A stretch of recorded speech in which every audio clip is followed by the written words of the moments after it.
it was not overawing.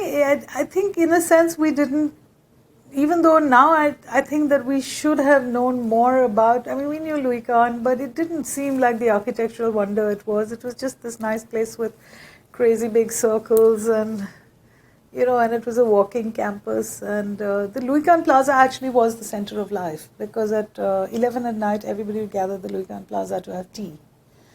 And that's when M.N. Vora would come the day before so if tomorrow was the exam for term 2, he would arrive with term 1 papers graded the night before and give it to you and say, for God's sake, see it before you go.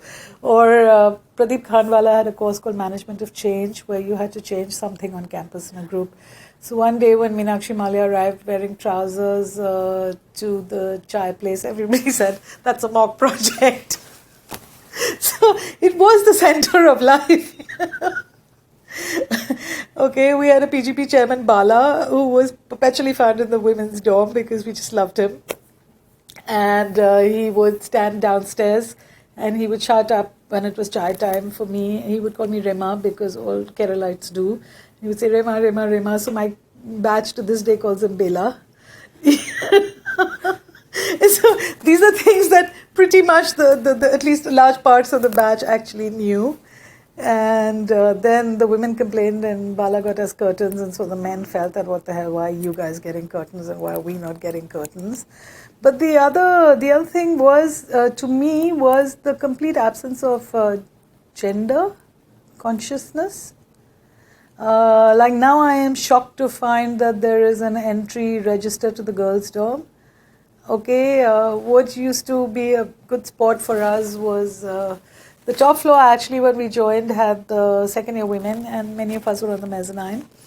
And so it was interesting to see the guys who went up and the guys who came down and trying to figure out where they went. I mean, we knew pretty soon, but it was quite an interesting sport. And the guys were all the time in the girls' dorm and vice versa. I remember my friend Frida and I going into someone's room and he wasn't there, and we were waiting for him, and it was cold, so we sort of went under the blanket and waited for him.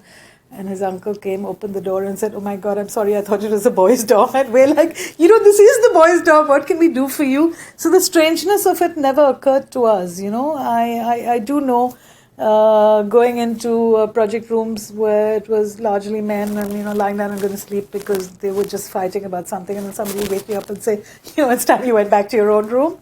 So I think it was just the whole liberation from a gendered environment, which I think all of us felt.